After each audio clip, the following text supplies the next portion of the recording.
What's up, fight fans? This is Kurt DeVille with Counterpunch Boxing News, and I have some new news concerning Anthony Joshua and Andy Ruiz. By popular demand, here is finally the fight study and pre-fight prediction video. Of these two, I have spent a lot of time thinking, because I really wanted to know who I am predicting to win this fight and why. Didn't want to be rushed into it. I didn't want to feel that I needed to produce this. I wanted to take my time. I wanted to really assess certain things. And let's look at the tell of the tape. We got Anthony Joshua, 6'6", weight unknown. We have Andy the Destroyer Ruiz. He is 6'2", which weight also unknown. Now, both orthodox fighters. I give the edge of speed to Ruiz, combinations to Ruiz, technique to Ruiz. Joshua, I give him height as well as reach.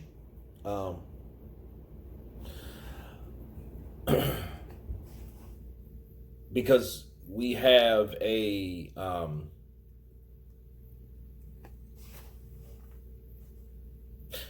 situation where you have a taller fighter versus a shorter fighter.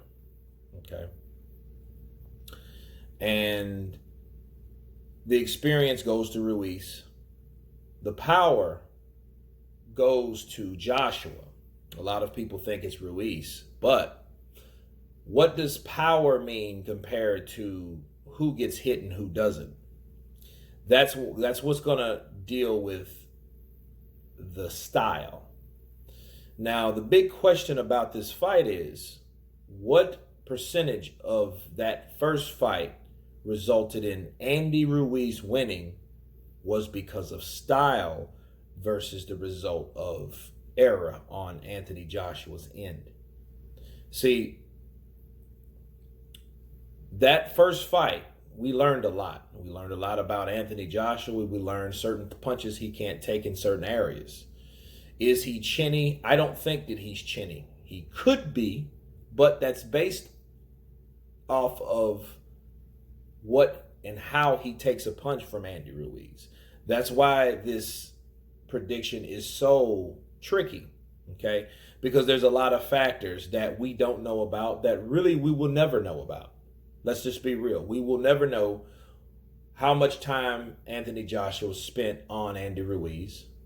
Now, what we do know is it couldn't have been too much time that he spent on Andy Ruiz, given the fact that he didn't really know who his opponent was. He met his opponent 3 days before he fought him.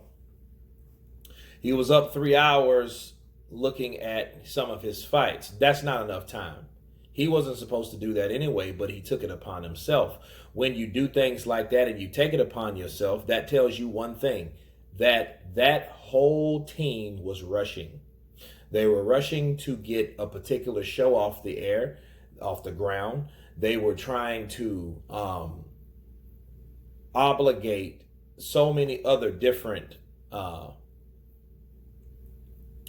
objectives, okay? They were trying to check boxes where they should have been worried about who they were fighting. Okay, that tells you that it shows a lot, though. It shows that, hey, they rushed, they didn't have it together. And what part of that, what percentage of that resulted in AJ losing? Okay, because we can say and make excuses for Anthony Joshua all we want. We can do that, sure. But when it comes down to the nitty gritty, when it comes down to why did Anthony Joshua get caught with a punch he didn't see? Because this is what this is about. It's not really about him being chinny.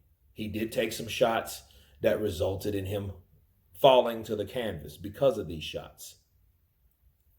But then we know, I've counterpunched, how many of these shots were actually legal.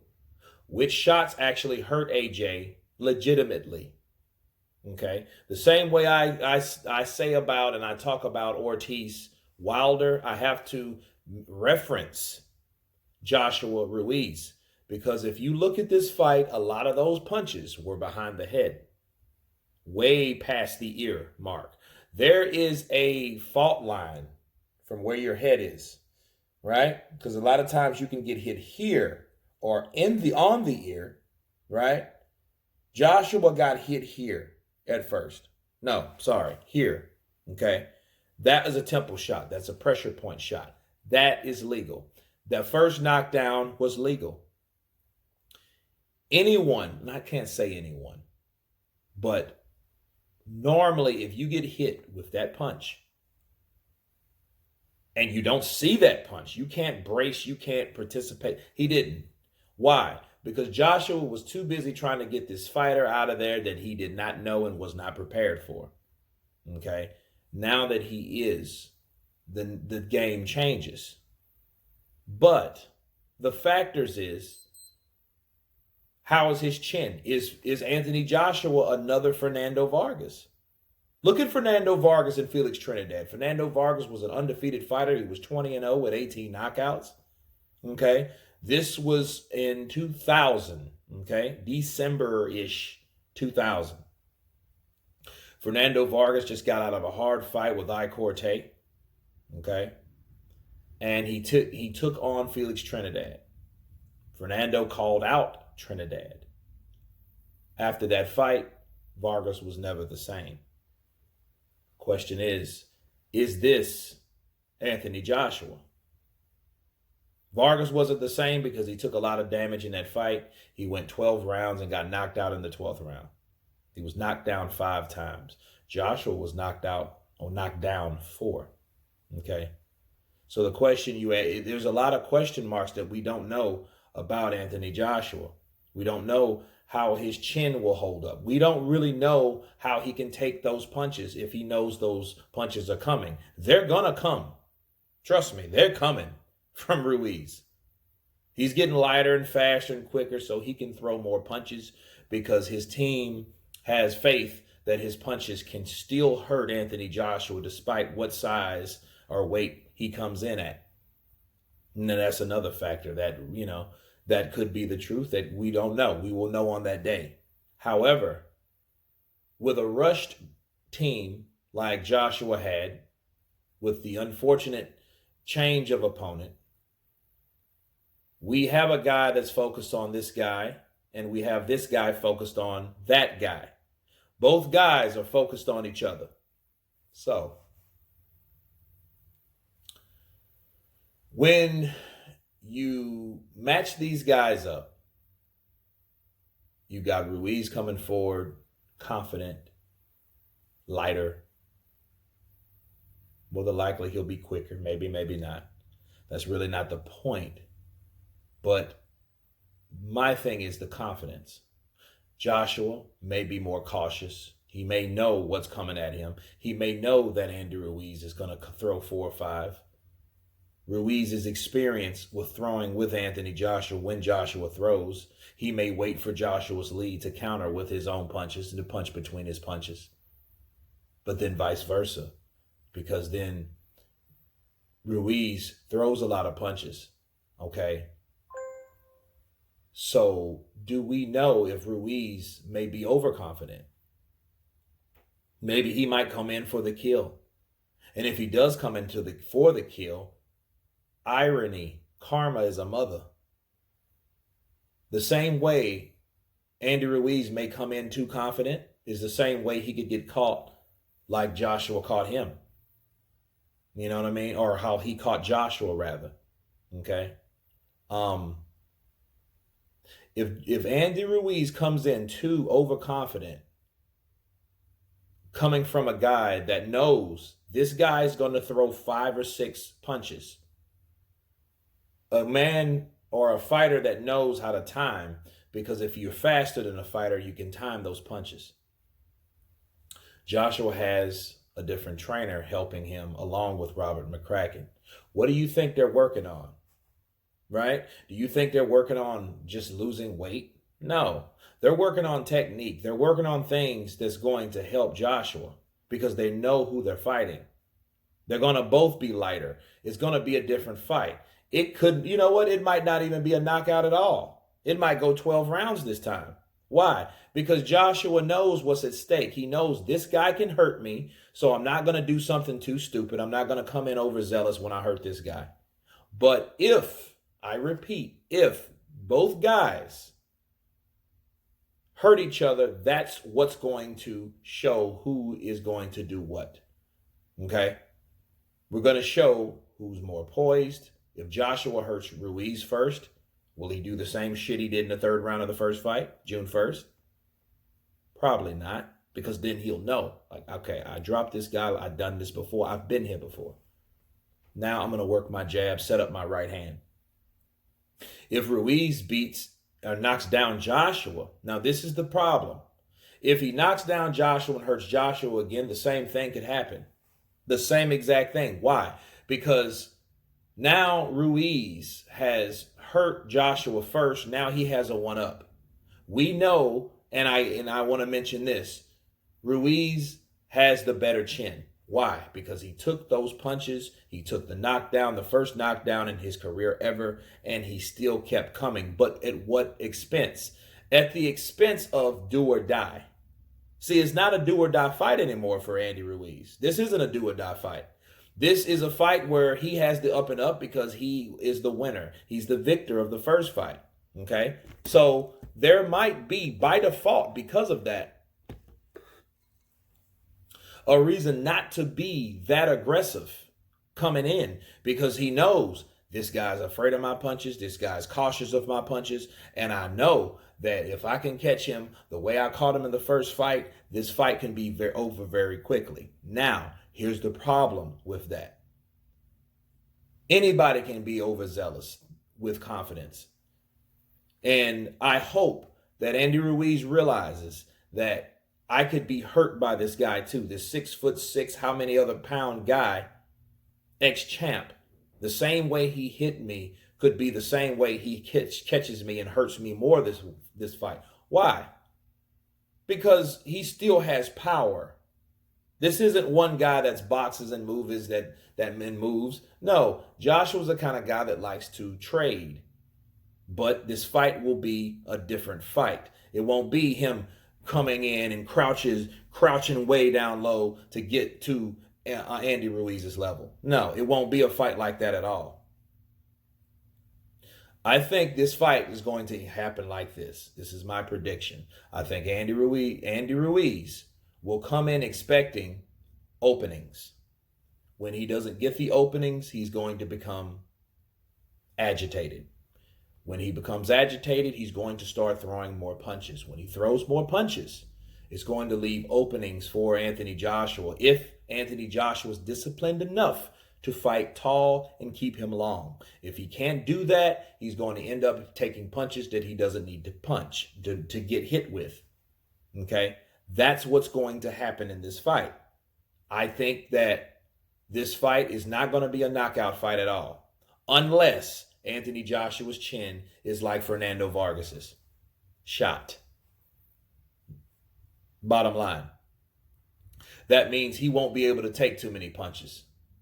However, another factor that we have to implement, if Team Joshua has to be aware, and this goes down to the trainers, these trainers have to relay messages and instruction and concern to the referee.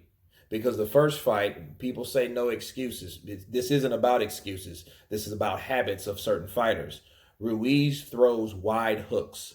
He throws wide hooks. He's accustomed to fighting taller fighters, but a lot of times he tends to loop those punches around to the back of the head. He did that a few times, and a couple of those knockdowns, the second knockdown in the third round, that was from a behind the head blow. The same thing happened in the seventh round, from behind the head blow. If you go back and you look at those particular knockdowns, okay, in rounds 3 and round 7, the last punch that landed was the result of him hitting him behind the head. So it's going to be up to McCracken to acknowledge these errors or to acknowledge these habits. Not necessarily dirty tactics, but habits that form with fighters that give them an edge. If the referee don't call them, then it's not a foul. Bullshit. It's up to the trainers to acknowledge, hey, my fighter was hit behind the head by this guy. This guy is known to hit behind the head. His hooks are wide. When my fighter's blocking himself, way behind the ear is behind the head, people. Okay? Directly behind the ear, on the ear. Anything back here is behind the head. Okay, so those are the things that have to be implemented from the trainers. So if Rob McCracken is smart enough, not being a stickler, but just knowing I'm protecting my fighter because I don't want my fucking fighter to be fouled. So that's one thing, if I'm Team Joshua, I would be worried about. Okay? Whereas Ruiz, do what he has always done. Try to implement his game plan, fight the taller fighter because it wasn't the taller fighter in the fight. So really the advantage for him and his style works best for him because it clicks. Okay? The height of Joshua versus his height of how he can just easily throw upward, he's already there. You know, it could be just a style nightmare for Joshua. Okay? From Ruiz. Why? Because Ruiz is shorter. So there's a lot of factors. But then if Joshua can keep him long, he can beat him on points. Because one thing I noticed about the first fight, Ruiz, you heard Ruiz talk all this shit about Joshua running around. And even in that fight, Ruiz kind of stopped because he was tired of throwing upwards at Joshua when Joshua decided to fight tall. He didn't like that. A lot of Mexicans Mexicans wear their heart on their sleeve, people. They fight with machismo. They like to trade punches. Hit me, I fucking hit you. You hit me, I fucking hit you back. That's the name of the game. That's the heart of a Mexicano, Chicano, lo que sea, right? Whatever. Those are the way these guys fight. That's the way they think. Anybody that runs, why do you think they gave Canelo shit about fighting Triple G in the first fight? Why? Because the way he decided to fight Triple G wasn't an orthodox, traditional Mexican way of fighting. Golovkin did. Why? Because Golovkin came forward to attack, whereas Canelo chose to counter a box and move. That is not the Mexican way. That is not the traditional machismo way to go, being a Mexican. Okay? Andy Ruiz is a Mexican-American, but he fights like a Mexican. Barrera, Morales, you name it. He fights like those guys. Why? Because he's a Mexican. He likes to throw punches. He likes to move forward. And if he finds himself having to chase someone, they shy on that. Okay? Either way, not everyone that you're going to fight is a Mexican, unfortunately. But I know he does not like that style. When a fighter complains about how another fighter fights, like Canelo did Lara, right? They don't like those type of fighting styles because it's difficult. Because now they got to cut the ring off. Now they actually have to do work and then make their night difficult because this guy is not fighting the way they want them to fight. It's not about how you want a fighter to fight. It's about how you can adapt to a fighter's style. So if Joshua fights tall, it's going to be very difficult for Andy Ruiz to get inside. He's going to have to bob, weave, cut off the ring, throw punches, work the body, right? He's going to have to put in the work. But who's to say he will do that for that X amount of rounds? And when he gets frustrated, you can tell he got frustrated in the first fight. He could end up getting caught with something that he doesn't anticipate, just like Anthony Joshua did, trying to finish Andy Ruiz in the third round of the first fight. But I think, and I hope this fight will be very exciting, but I think this will be a fight fought like Joshua Parker, a chess match that is very serious. And I think, like Andy Ruiz, how he was beaten by Parker, he can be beaten by Joshua. And I think Joshua will beat Andy Ruiz on points. But Andy Ruiz anticipates that. That's the resistance. So he's going to come in knowing, hey, I'm down 2 or 3 rounds. I can't get to him. He's moving too fucking much. Then I think they will implement phase 2. Cut the ring off, work the body, do what you're supposed to do. We've got in the work, we've lost the weight, we have the stamina, the endurance, right? Throw the punches. The work rate has to be up to par. That's when the fight will begin. So, my prediction, I give it Joshua on points. Why? Because there's no favoritism. They're not in the UK. They're not in the United States of America. Joshua's aware of those punches. Joshua knows who he's fighting, and he's going to take this fight more seriously. I think Andy Ruiz wants to fight. He's the resistance. He has the belts. But I think Anthony Joshua will do things to purposely frustrate Andy Ruiz, and then Andy Ruiz, out of frustration, will get caught by something and get hurt. He might go down, right? Or he might get visibly hurt, and that will give Joshua respect, because Joshua will not be that guy that tries to come in and finish that fight. And if he does, he could get himself in trouble all over again. So we have covered a lot of avenues on how this fight could go. But for me, I think it's Joshua on points unless Joshua's chin is shot. If Joshua's chin is shot, he's finished. Andy Ruiz will do the same thing, and he will do it, I don't know about faster. I think he would do it more aggressively, because he knows what's at stake and he knows what he wants to keep.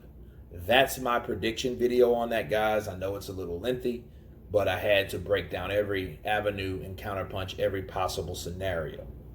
Anyway, you guys tell me what you think about this breakdown and fight prediction. Of course, please subscribe. And you guys been counterpunched. Peace.